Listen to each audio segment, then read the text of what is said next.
বাজি বিস্ফোরণের ঘটনায় এনআইএ তদন্তের দাবি করলেন রাজ্যের বিরোধী দলনেতা শুভেন্দু অধিকারী। এদিন কল্যাণীর রথতলায় বাজি বিস্ফোরণের ঘটনাস্থলে আসেন রাজ্যের বিরোধী দলনেতা শুভেন্দু অধিকারী। মঙ্গলবার কল্যাণী বিধায়ক অম্বিকা রায়, হরিণঘাটার বিধায়ক অসীম সরকার, চাকদার বিধায়ক বঙ্কিম ঘোষ সহ একাধিক বিজেপি কর্মীদের সঙ্গে নিয়ে ঘটনাস্থলে পরিদর্শন করে শুভেন্দু অধিকারী। ঘটনাস্থল পরিদর্শনের মধ্যে দিয়ে রাজ্য সরকারকে ঝাঁঝালো ভাষায় আক্রমণ করেন শুভেন্দু। রানাঘাট পুলিশ জেলার পুলিশ সুপারকেও একই ঘটনা নিয়ে তীব্র কটাক্ষ করেন। তার দাবি, সারা রাজ্যে এরকম বাজি কারখানা একাধিক রয়েছে, তবে মুখ্যমন্ত্রী কোনো রকম পদক্ষেপ নেয় না। কোনো দুর্ঘটনা ঘটলে সেখানে মৃতের পরিবারকে টাকা দিয়ে বিষয়টি চেপে দেওয়ার চেষ্টা করা হয়। বিরোধী দল যেটা পারে রাজ্য সরকার সেটা পারে না। রাজ্য সরকারের উচিত ছিল প্রায় 50 লক্ষ টাকা মৃতের পরিবার পিছু আর্থিক সহযোগিতা করা। এদিন বিস্ফোরণের ঘটনায় এনআইএ তদন্তের দাবি করেছেন রাজ্যের বিরোধী দলনেতা শুভেন্দু অধিকারী। তার সেই বক্তব্য আমরা শোনাবো। আর এ নিয়ে আজকাল আগামী বিশেষ প্রতিবেদন। বাজি বিস্ফোরণের ঘটনায় এনআইএ তদন্তের দাবি করলেন শুভেন্দু।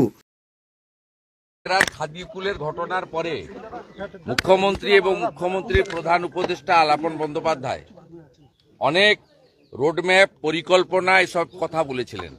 তারপরে এরকম একটা ঘন জনবসতিপূর্ণ এলাকার মধ্যে এই ধরনের বেআইনি বিস্ফোরক, এটাকে বাজি বলবো না, এটার এনআইএ হওয়া উচিত। এটা কেন হয়েছে? ঠিক নৈহাটির ক্ষেত্রে যেমন আগের সিপি বলেছিল যে গুলি চলেনি, ওখানকার এমপি এমএলএ বললেন গুলি চলেছে। এক্ষেত্রেও রানাঘাট পুলিশ ডিস্ট্রিক্টের এসপি বলছে যে এখানে ট্রেড লাইসেন্স ছিল না, আর এখানকার মিউনিসিপ্যালিটির চেয়ারম্যান বলছে ট্রেড লাইসেন্স ছিল, ট্রেড লাইসেন্স যে কেউ চাইলে আমরা দিয়ে দিই। এইরকম একটা জায়গায় যেখানে কত ডেন্সিটিটা দেখুন, থিকলি পপুলেটেড জোন, চারিদিকে পাকা বাড়ি, এ তো ক্যাজুয়ালিটি কম হয়েছে, আমরা ঈশ্বরকে ধন্যবাদ জানাবো। তবুও 4টে প্রাণ গেছে, আরো একজন মৃত্যুর সঙ্গে পাঞ্জা লড়ছে। ভয়ঙ্কর অবস্থা। এবং কমপ্লিটলি কল্যাণী মিউনিসিপ্যালিটি, পুলিশ এবং রাজ্য সরকার এর জন্য দায়ী। এবং আমাদের স্থানীয় বিধায়ক অ্যাডভোকেট অম্বিকা রায় বিষয়টা দেখছেন। পুলিশ যদি সদর্থক ভূমিকা গ্রহণ না করে, নিশ্চিতভাবে নিরপেক্ষ এজেন্সির হাতে যাতে তদন্ত যায় তার জন্য উদ্যোগ আমরা নেব। ধরা হচ্ছে সরকারের, এর জন্যই ভিলেজ পুলিশ, সিভিক ভলেন্টিয়ার, কত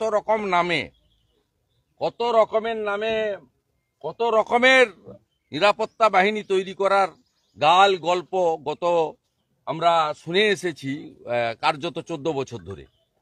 কত রকমের, যে গ্রামের সব খবর তাড়াতাড়ি আনার জন্য ভিলেজ পুলিশ, সিভিক ভলেন্টিয়ার, পাড়ায় পাড়ায় কি হচ্ছে খোঁজ খবর রাখার জন্য। লোকে 2,01,000 টাকা দিয়ে এই মুখ্যমন্ত্রীকে বুঝিয়ে দেবে যে জীবনের দাম, একটা ভেজাল মদ খেয়ে মরলেও আপনি 2 লাখ দেন।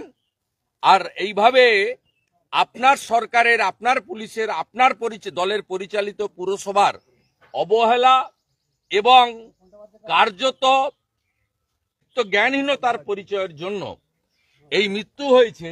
যেখানে আপনার অন্তত 50 লক্ষ টাকা করে ক্ষতিপূরণ দিয়ে এখানে পৌরসভার চেয়ারম্যানকে আর পুলিশকে দাঁড় করিয়ে পানিশমেন্ট দেওয়া উচিত ছিল।